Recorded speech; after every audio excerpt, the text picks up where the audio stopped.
So hello student, welcome to I science. तो देखिए हमारा जो सीरीज चल रहा है फिजिक्स डेरिवेशंस का, आज का वो सेकेंड वीडियो है। हम लोग ने फर्स्ट चैप्टर से चालू किया रोटेशनल डायनामिक्स से। लोगों को डेरिवेशंस डिफिकल्ट लगता है, इसलिए मैंने सोचा चलो डेरिवेशंस लाते हैं फिजिक्स के। पहले वीडियो में मैंने रोटेशनल डायनामिक्स के 5 डेरिवेशंस किए हैं। छठवें से हम लोग कंटिन्यू कर रहे हैं। डेरिवेशंस का इंपॉर्टेंस बहुत है, बोर्ड एग्जाम में 3-4 मार्क का आता है।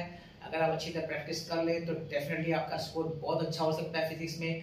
न्यूमेरिकल से इनको डिफिकल्ट लगता है तो उनको डेरिवेशंस करना चाहिए, है ना। इसी के साथ में आप देखिएगा मेरे प्लेलिस्ट में मैंने मैथ्स थ्योरम्स का भी बनाया हुआ है, कंप्लीट कर दिया पूरा। उसको भी आप देखिएगा, वो भी आपके बोर्ड एग्जाम में आपको बहुत हेल्प करेगा जिन लोगों ने मैथ्स लिया हुआ है 12th के बोर्ड एग्जाम के लिए, है कि नहीं। तो चलिए हम लोग कंटिन्यू करते हैं, स्टार्ट करते हैं। क्वेश्चन नंबर 6 क्या बोलता है? Question number 6 sorry derivation number 6, derive an expression for the kinetic energy of a body rotating with uniform angular velocity। अब देखिए सिर्फ इतना ही क्वेश्चन देंगे, इससे ज्यादा नहीं, डायग्राम आपको खुद बनाना है। तो देखिए डायग्राम क्या है, एक कोई भी इरेगुलर शेप बॉडी होगा, इसको रिजिड बोलना बहुत जरूरी। रिजिड का मतलब क्या होता है कि एक्सटर्नल फोर्स से बॉडी का शेप चेंज नहीं होगा, उसको हम बोलते हैं rigid body.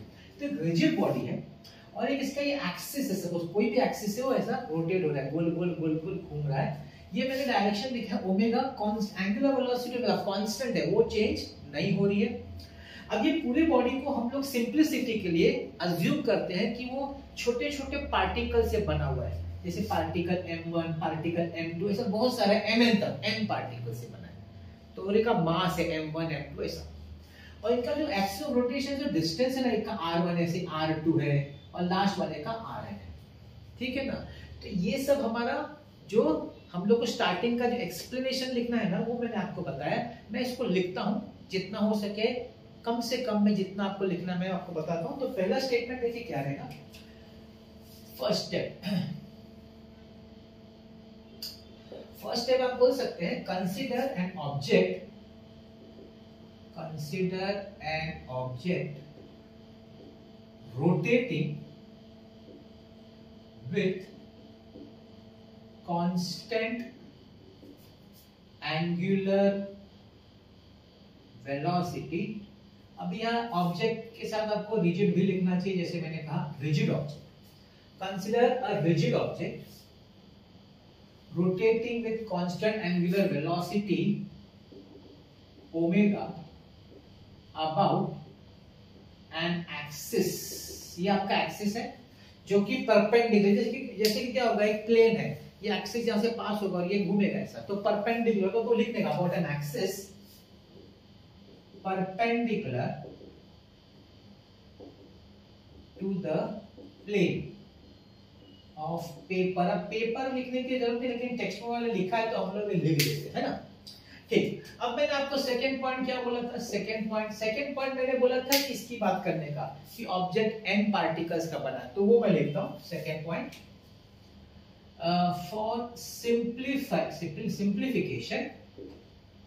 simplification, we consider object consisting of n particles of masses m1 m2, masses m1 m2 mn with respective perpendicular distances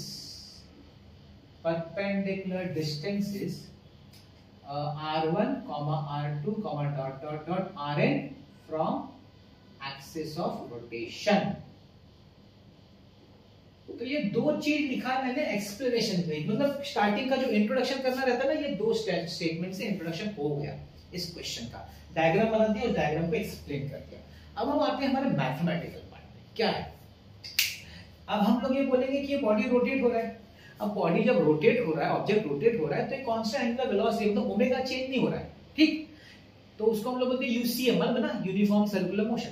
लेकिन इसमें एक चीज चेंज हो रही है, क्या चेंज हो रही है? उसमें जो velocity, linear velocity v1 v2, हर एक पार्टिकल का अपना एक, आप जानते हैं जब बॉडी सर्कुलर मोशन परफॉर्म करती है तो हर पॉइंट को इसकी लीनियर वेलोसिटी होती है।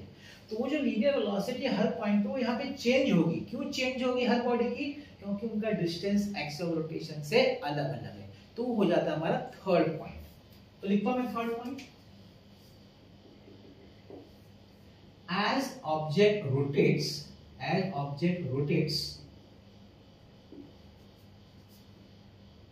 the particles perform UCL with constant angular speed omega, but different linear speeds. Linear speed अलग अलग होगा, v1 v2 सब लीनियर वेलोसिटी वो सब अलग अलग होगा। लिख देते हैं ना, लिख देते हैं, चाहिए तो यहां लिख देते हैं। That is v1 is equal, आप जानते हैं v is equal r omega होता है, तो v1 will be r1 omega, v2 will be r2 omega and dot dot dot vn जो होगा वो होगा rn ओमेगा। ओमेगा चेंज नहीं हो रहा है, डिस्टेंस चेंज हो रहा है। तो ये हमारा वेलोसिटी हो गया। अब यहाँ पे हमको पता है ना क्या चाहिए, वो आपको मालूम, हमको चाहिए काइनेटिक एनर्जी।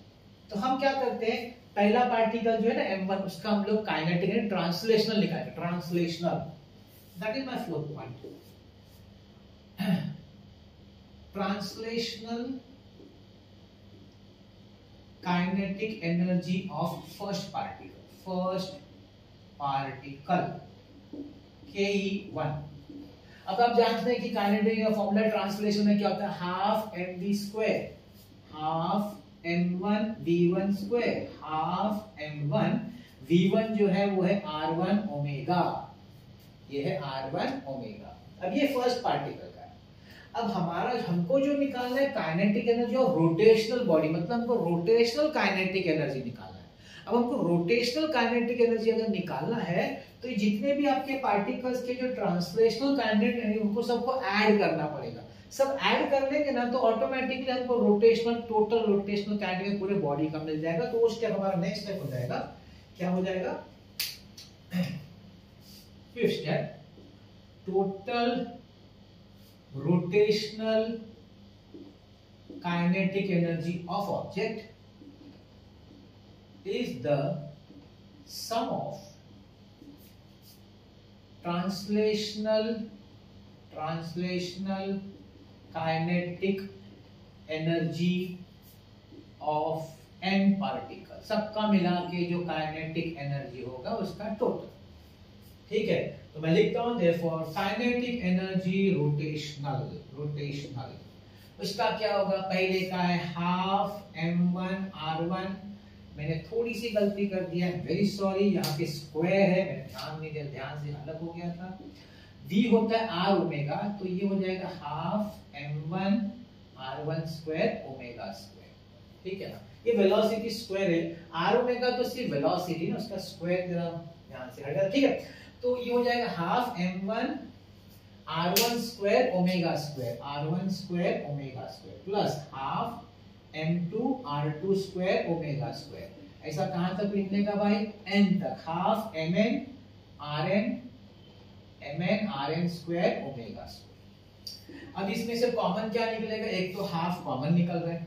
अच्छा, ब्रैकेट में देखिए m1 r1 square plus m2 r2 square plus dot dot dot mn rn square और बाहर ओमेगा स्क्वायर भी कॉमन है, इज इक्वल टू हाफ। अब ये क्या है ना, समेशन है, तो आपको इसको सिग्मा में लिख सकते हैं, sigma mi ri square i is equal to 1 to n into omega square. ये सिग्मा है, समेशन है। तो समेशन जिन लोगों ने पढ़ा है मैथमेटिक्स में 11th स्टैंडर्ड में, उसको इस तरह लिखा जाता है। देखिए सिग्मा mi ri स्क्वायर क्या है, that is nothing but moment of inertia, so this is half i omega square. This is the formula for the rotational kinetic energy, वो बॉडी जो रोटेट हो रही है with the constant angular velocity या angular speed, उसकी जो kinetic energy का जो फॉर्मूला है that is half I omega square. आपको सिर्फ इतना ही लिखना है, पूरे 3 या 4 मार्क जितने मार्क का भी आएगा, इससे ज्यादा नहीं लिखना है बोर्ड एग्जाम।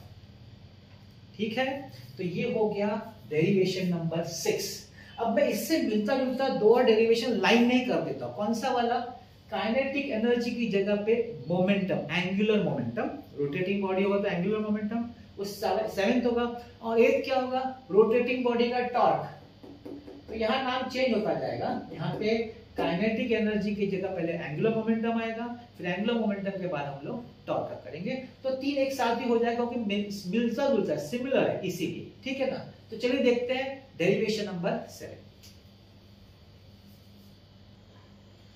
तो देखिए आपके लिए मैं 7th डेरिवेशन लाया हूं। एक्चुअली मैंने थोड़ा सा चेंज नहीं किया, थोड़ा सा रहने दिया है क्योंकि सेम ही आपको ये समझेगा कि ऑलमोस्ट सेम है। शायद मैंने पेज नंबर लिखना 17 पे पेज।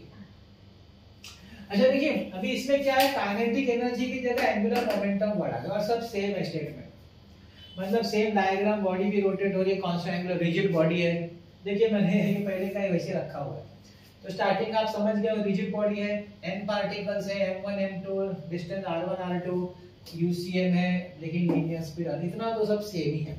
एंगुलर मोमेंटम का सिंबल होता है L। एंगुलर मोमेंटम का अगर आपको फॉर्मूला निकालना है फॉर अ रोटेटिंग बॉडी तो आपको पहले लीनियर मोमेंटम निकालना पड़ेगा। जो लीनियर वेलोसिटीज है ना v1 v2, इसका पहले लीनियर मोमेंटम लिखिए और उसके बाद आपको एंगुलर मोमेंटम लीनियर मोमेंटम से मिल जाएगा, तो हो जाएगा। चलिए देखते हैं क्या होगा। इतना तो मेरे ख्याल से रिपीट करने की जरूरत नहीं है, हम जाते हैं 4th स्टेप, ठीक है। तो मैं लिखता हूं linear momentum, linear momentum of first particle. तो इसका formula P1 is equal to, अभी लीनियर मोमेंटम का फॉर्मूला मास इनटू वेलोसिटी, तो ये m1 v1, लेकिन v का फॉर्मूला था r ओमेगा, तो m1 r1 ओमेगा, ये हो गया आपका linear momentum of first particle. तो angular momentum of first particle क्या होगा? Angular momentum of first particle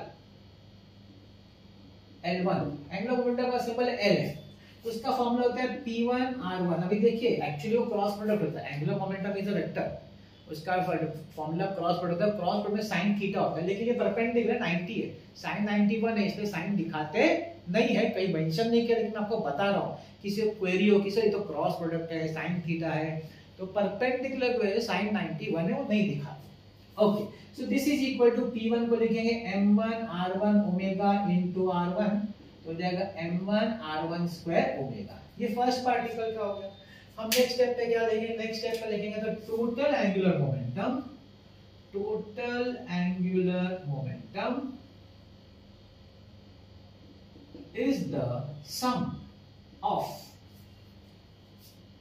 all of the angular momentums of angular momentum या momenta of n particles, सबका मिला के total. Therefore L is equal to, पहले वाले का क्या है m1 r1 स्क्वायर ओमेगा, दूसरे वाले का क्या होगा m2 r2 square omega plus dot dot dot dot, last वाले का क्या होगा mn rn स्क्वायर ओमेगा, तो m1 r1 square m2 r2 square dot dot dot dot mn mn rn। यहाँ पे कैपिटल n है तो कैपिटल n लिखने का जो आपने सिंबल यूज किया हुआ है rn स्क्वायर और बाहर आएगा ओमेगा। अब ये क्या है? तो सिग्मा है, sigma mi ri square, I is equal to 1 to n into omega, this is moment of inertia I omega। ये आपका फॉर्मूला डिराइव हो गया भाई, L is equal to I omega। अभी इसके पहले kinetic energy was a scalar quantity, लेकिन this is a vector quantity, तो आपको इसका डायरेक्शन भी मेंशन कर देने का।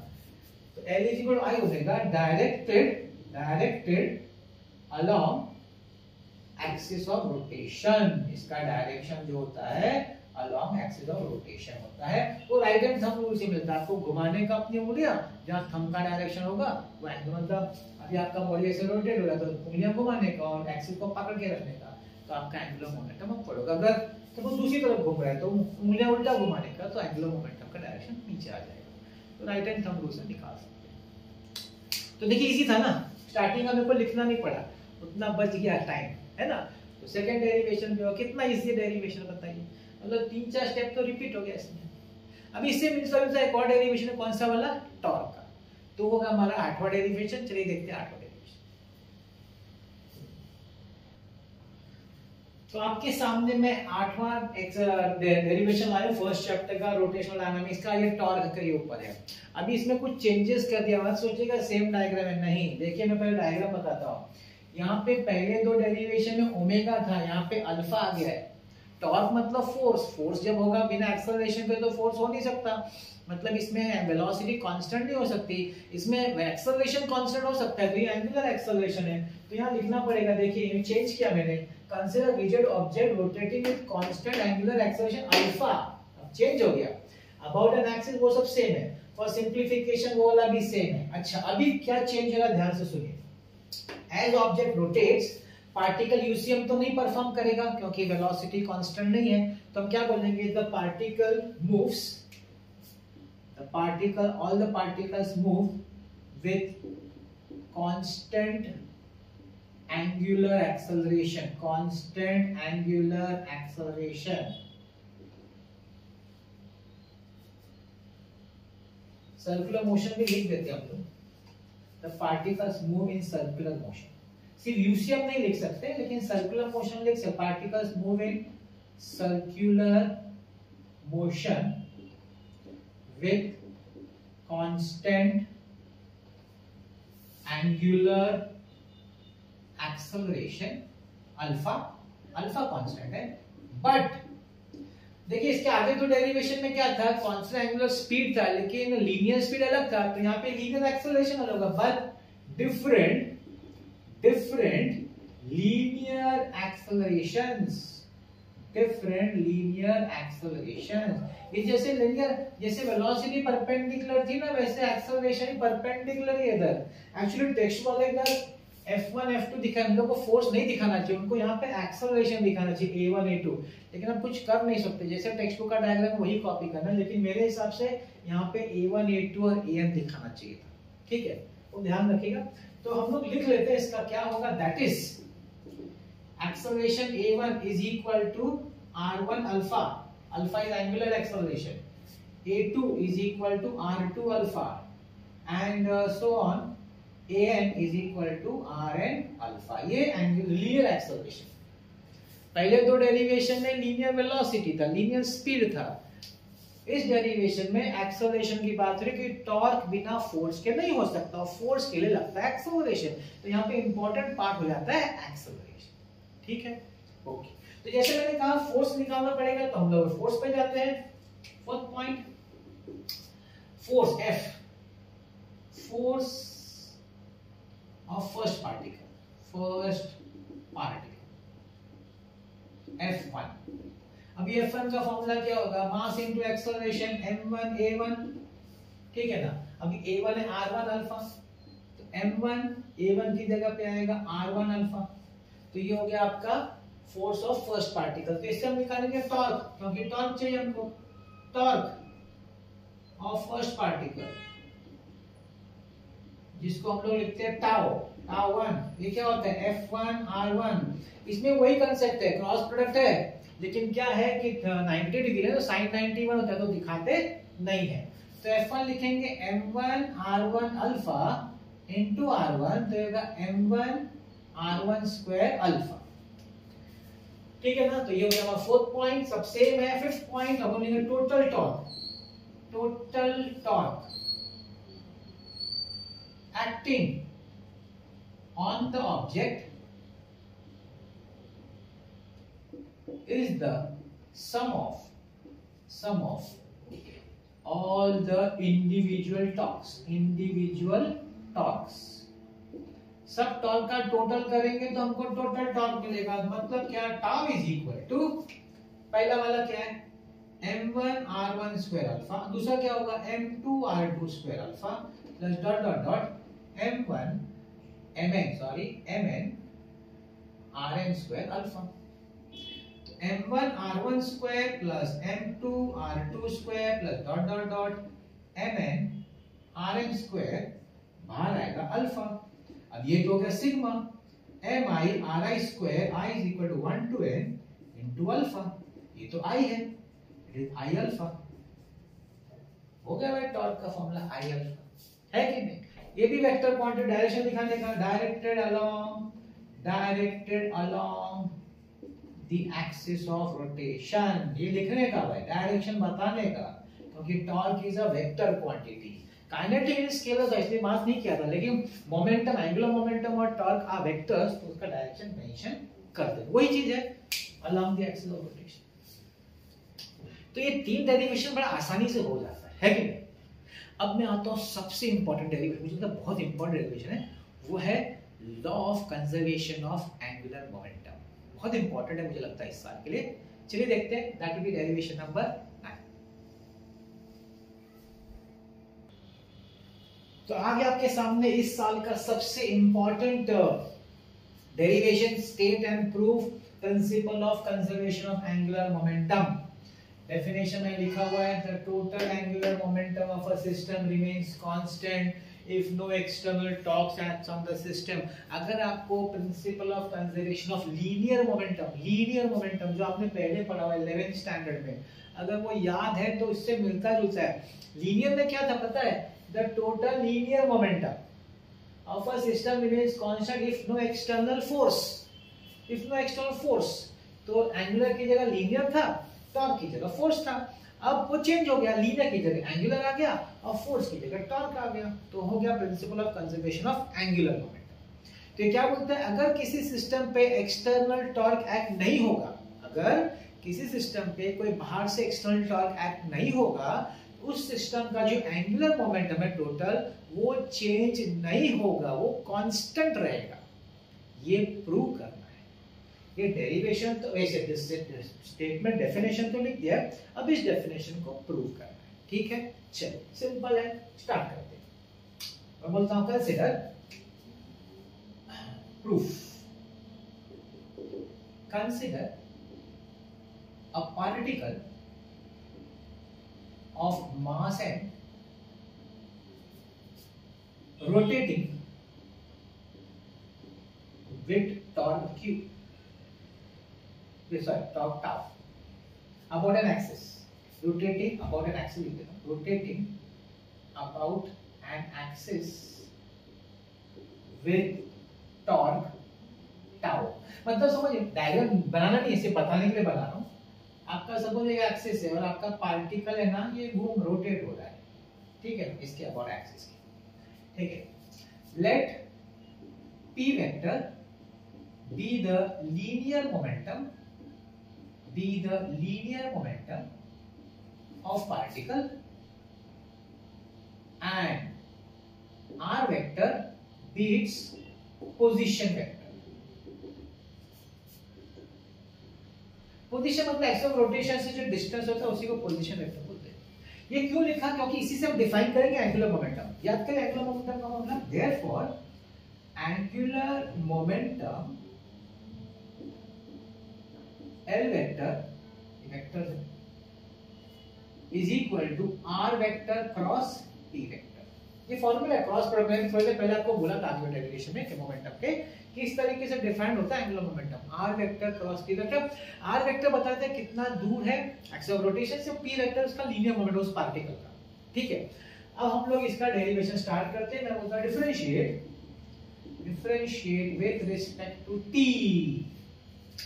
सो dl vector by dt is equal to, अब ये uv है, uv आपको पता है ना, uv का derivative u into derivative of v plus v into derivative of u, वो वाला यूज करेंगे तो हो जाएगा r cross dt vector by dt u into derivative v plus p vector cross dr by dt।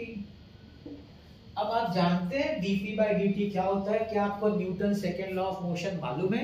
Newton second law of motion बोलता है the rate of change of linear momentum, यही है rate of change of linear. Rate of change of linear momentum is force. This is nothing but force by Newton second law. मैं लिखता हूं by Newton's second law of motion. What can you say? dp vector by dt is force vector। अच्छा, by definition what is dr by dt? By definition rate of change of displacement is velocity, है कि नहीं? It is displacement, vector position मतलब वो displacement. dr by dt is equal to velocity vector. Let's substitute. Therefore dl vector by dt is equal to r vector cross, इसको लिखेंगे f vector, plus p vector cross, इसको लिखेंगे v vector. Also p vector is linear momentum. What is the formula for linear momentum? Mass into velocity. It is m into v vector. Mass is a scalar quantity, उसके ऊपर vector sign दिखाने का नहीं, vector sign से velocity के ऊपर दिखाया जाएगा, तो सब्स्टिट्यूट करके होता है। Therefore dl vector by dt is equal to r vector cross f vector plus p vector को लिखेंगे m v vector cross v vector is equal to r vector cross f vector plus, क्या आप जानते हैं a vector cross a vector, क्या आपको अगर आपने डॉट प्रोडक्ट क्रॉस प्रोडक्ट पढ़ा है, अगर आपने पढ़ा है, अगर आपको याद है, सेम वेक्टर का क्रॉस प्रोडक्ट क्या देता है? सेम वेक्टर का क्रॉस प्रोडक्ट जीरो वेक्टर देता है। क्यों? क्योंकि सेम वेक्टर का मतलब है कि कोलिनियर वेक्टर्स, कोलिनियर वेक्टर मतलब थीटा जीरो, और क्रॉस प्रोडक्ट में साइन थीटा आता है, तो साइन जीरो जीरो होता है, इसलिए जीरो।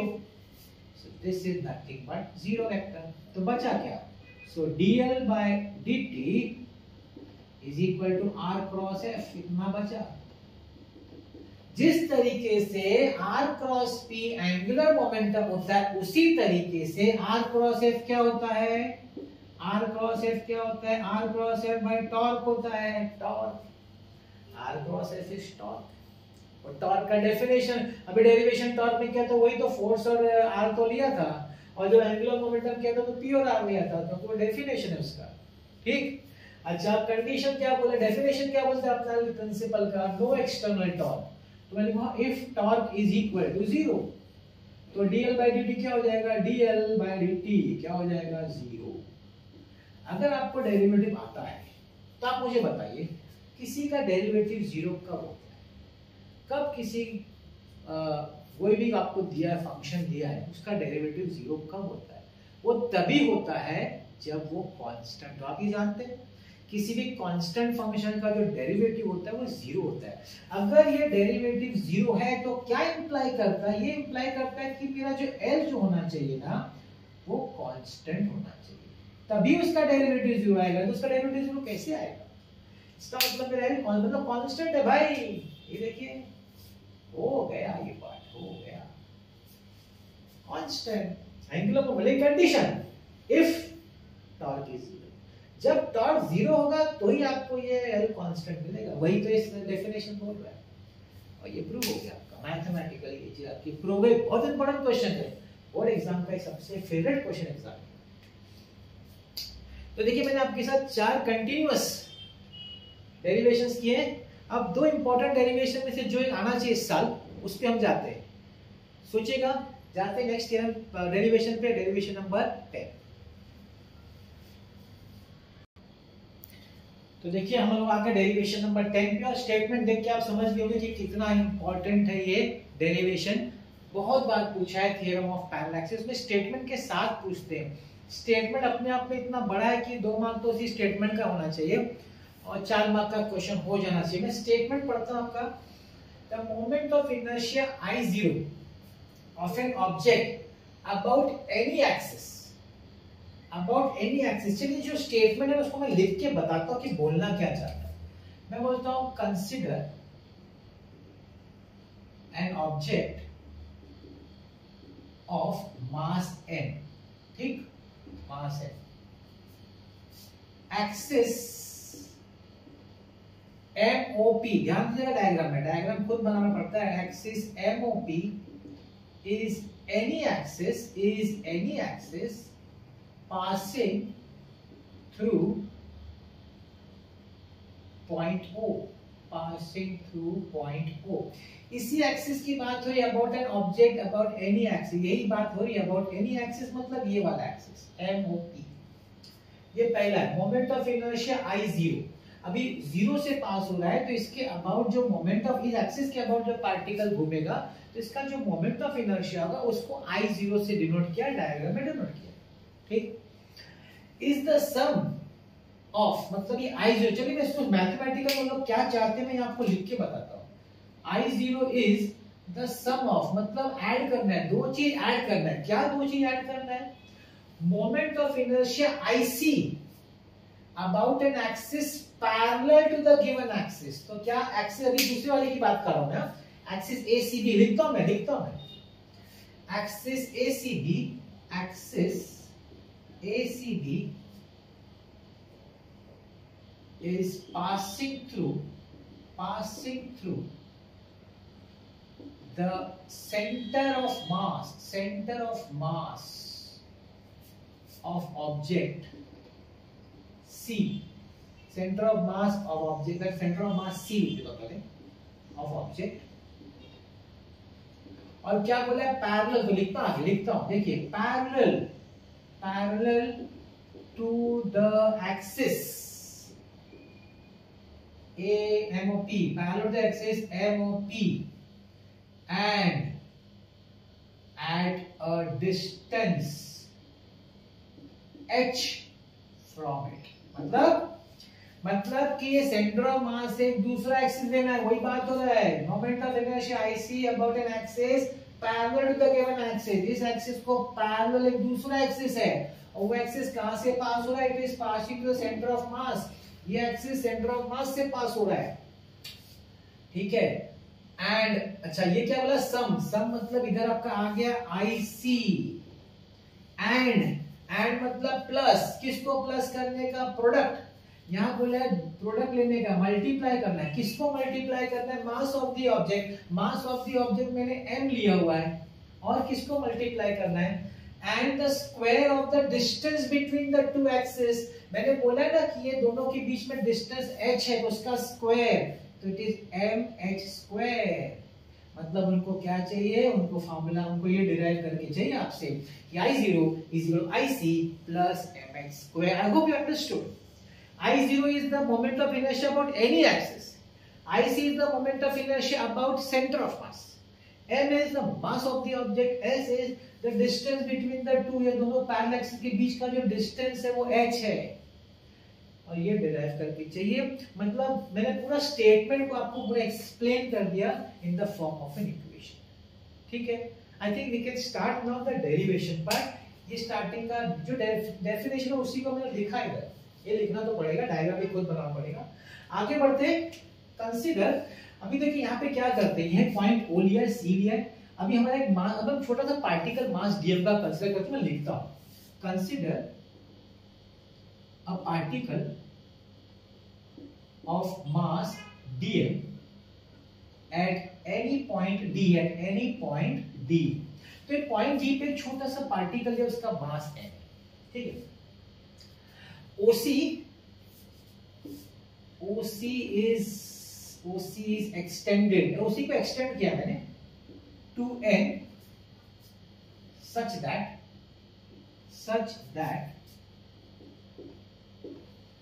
या बोल सकते ON is perpendicular to DN, ON is perpendicular to DN, ठीक, ये हो गया।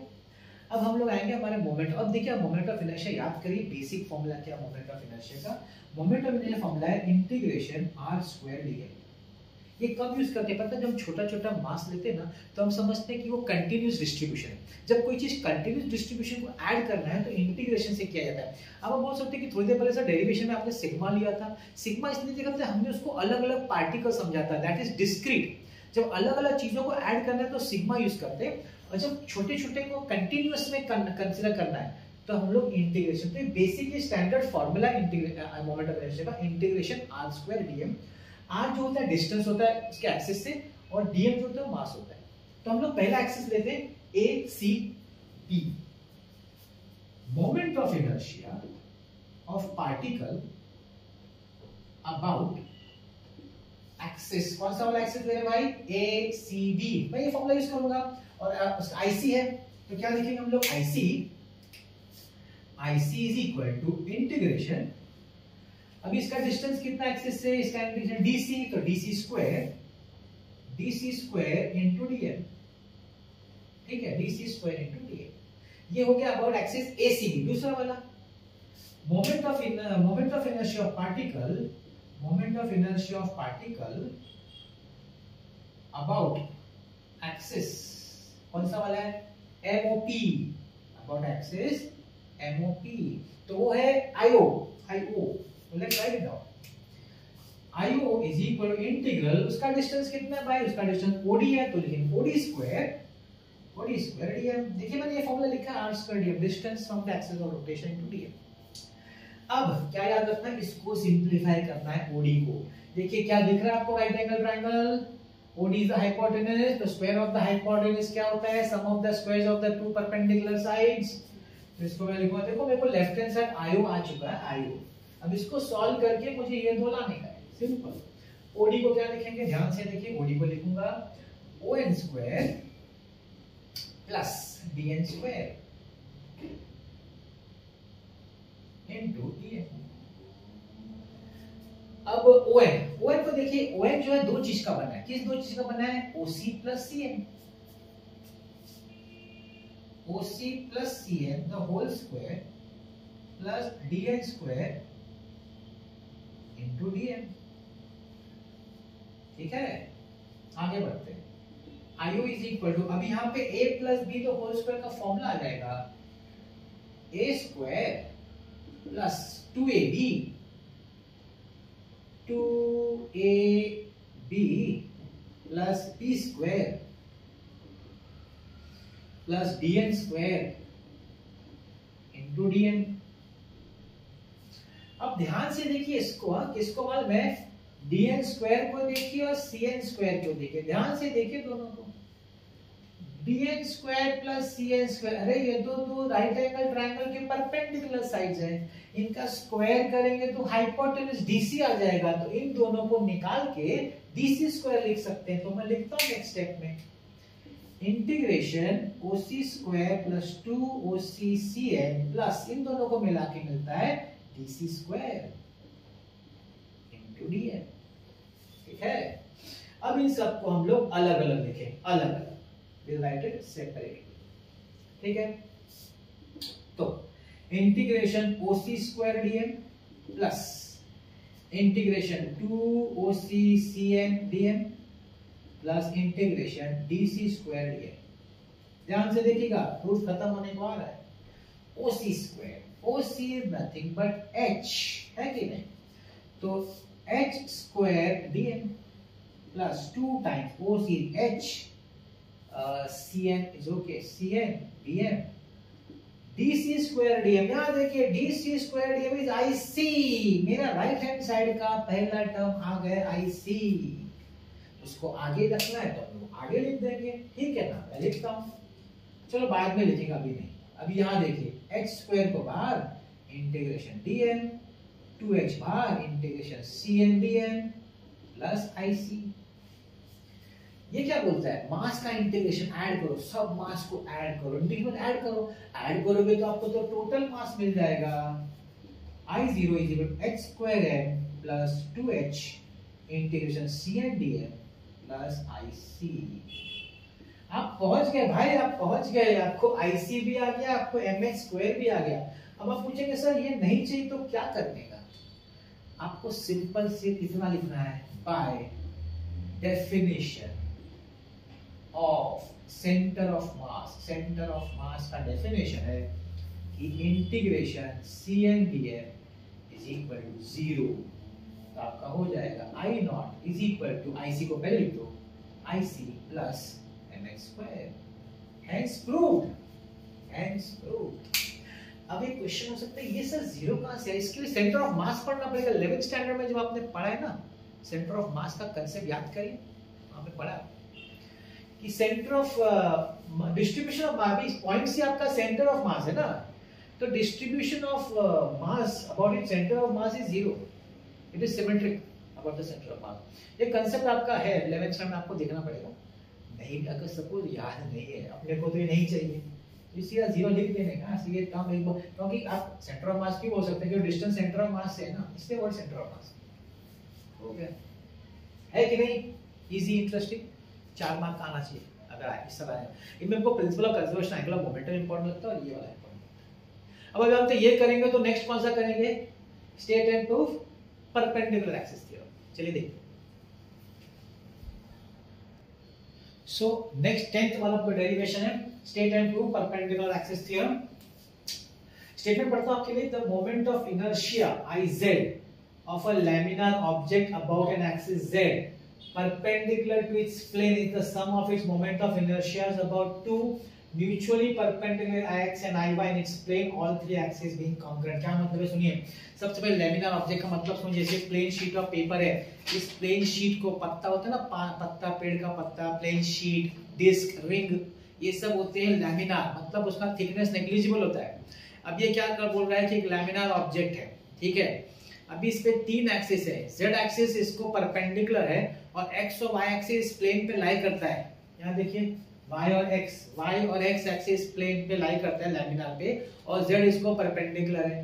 पहले तो ये 3 समझ ले। अच्छा, तीनों एक्सिस एक ही पॉइंट से पास हो रहे हैं तो उसको कॉन्करेंट बोलते हैं, कॉन्करेंट। तो तीनों एक्सिस एक ही पॉइंट से पास हो रहे, कॉन्करेंट है। z एक्सिस प्लेन शीट को परपेंडिकुलर है, x और y प्लेन के ऊपर लाई करता है, ठीक है।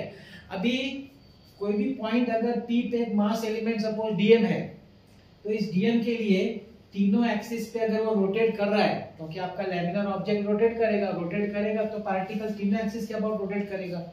तो अबाउट z एक्सिस रोटेट करेगा तो हम लोग ने लिखा Iz, अबाउट x एक्सिस का moment of inertia Ix, about y axis का मोमेंट ऑफ इनर्शिया Iy। अब पढ़िए स्टेटमेंट क्या बोलता है। अब सुनिए स्टेटमेंट क्या बोलता है। स्टेटमेंट क्या बोलता है? The moment of inertia Iz, the moment of inertia Iz of a laminar object about an axis z axis perpendicular to its plane, जैसे बोला perpendicular laminar को, is the sum of, ये सम है, किसका सम है? moment of inertia about the two mutually perpendicular Ix and Iy, मतलब Ix and Iy ये prove करना है। मतलब दो एक्सिस प्लेन में लाई करते हैं लैमिनार प्लेन में, तीसरा एक्सिस को परपेंडिकुलर है, तो जो परपेंडिकुलर एक्सिस के अबाउट जो मोमेंट ऑफ इनर्शिया होगा that will be equal to sum of the moment of inertia, वो जो दो एक्सिस प्लेन में लाई करते हैं ना उसका सम हो जाएगा।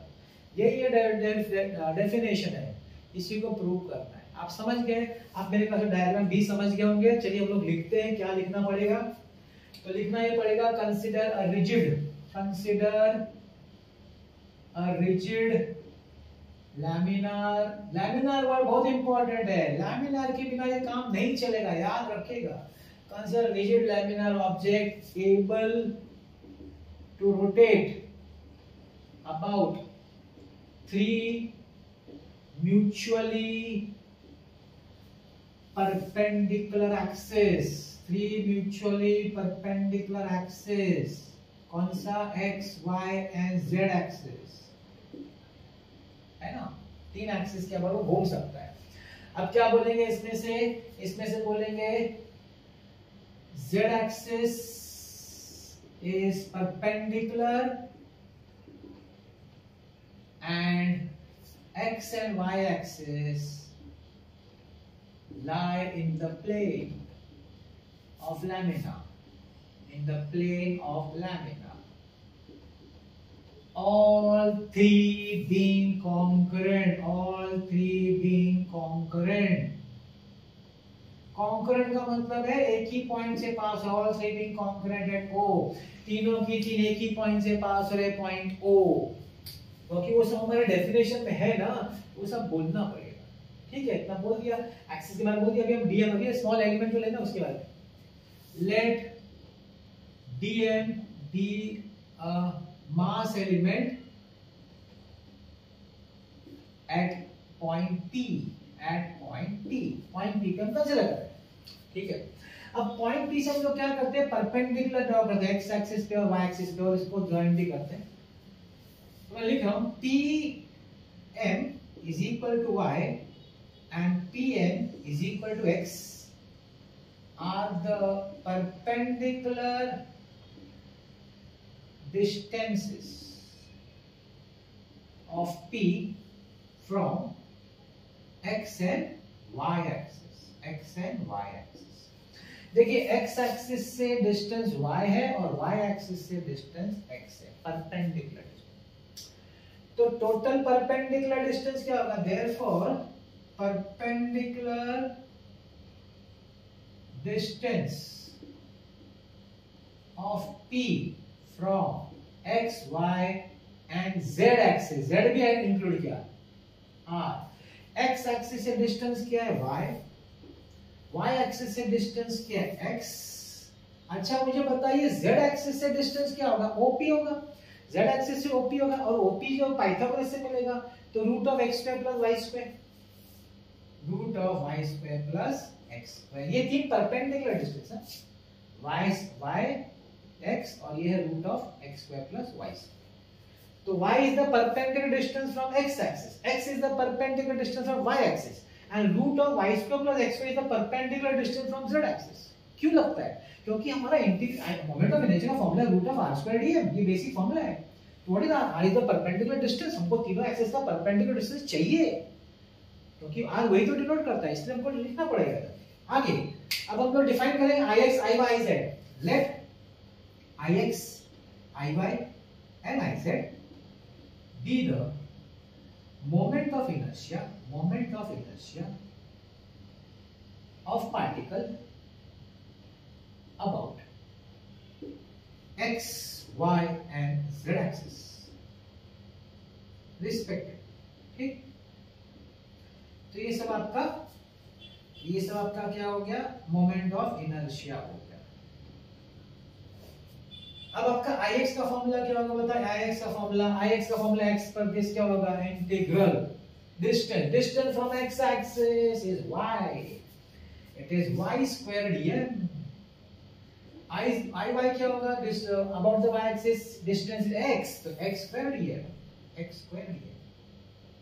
अब मजेदार देखिए, अब मजा आएगा। iz को क्या लिखेंगे? iz का डिस्टेंस है रूट ऑफ, इसका स्क्वायर करना है ना, जब स्क्वायर करना है तो रूट निकल जाएगा, स्क्वायर करेंगे तो रूट निकल जाएगा, y square plus x square dm। अब देखिए मजा, इसको अलग अलग करिए, y square dm, x square dm, iz is equal to y square dm, मतलब y square dm is ix and x square dm is iy। Hence proof, simple था। Mathematical part तो कुछ है ही नहीं, थोड़ा सा एक्सप्लेनेशन पार्ट है, mathematical में कुछ भी नहीं है, इतना इजी है ये प्रूफ। तो मैंने आपको स्टेटमेंट समझाया, टर्म समझाया, इक्वेशन समझाया, वो आपको समझ में आया होगा। यहाँ पे हमारे 10 डेरिवेशंस कंप्लीट होते हैं। ये 10 इंपॉर्टेंट है, इसमें से पूछे जाने चाहिए, लेकिन इसमें 3 ऐसे डेरिवेशन जो कभी नहीं पूछे, कभी नहीं, लेकिन फिर भी मैं कराऊंगा नेक्स्ट वीडियो में। जिन लोग को, स्टूडेंट लोग को है कि नहीं हमको तो सभी कर लेना है, हमको कोई भी रिस्क नहीं लेना है, उनके लिए मैं एक और वीडियो लाऊंगा जिसमें वो 3 डेरिवेशन कराऊंगा जो कभी नहीं पूछा है और शायद न पूछे। देखिए पूछने को तो कुछ भी पूछ सकते हैं, तो वो 3 डेरिवेशन में नेक्स्ट वीडियो में कराऊंगा। आई होप आपको आज का मेरा वीडियो अच्छा लगा होगा। 10 डेरिवेशन मैंने कराए हैं, 2 तो 100% आने चाहिए इसमें से। इसी तरीके से मैं आपके लिए वीडियो ला रहा हूँ। अगर आपको मेरा वीडियो अच्छा लगता है तो प्लीज़ लाइक, शेयर और सब्सक्राइब करिएगा, अपने फ्रेंड्स में इसको शेयर करिएगा, सभी को फायदा होगा, आपको भी होगा, आपके फ्रेंड्स को भी होगा, है कि? देखते रहेगा मेरा वीडियोस। आज का वीडियो देखने के लिए बहुत बहुत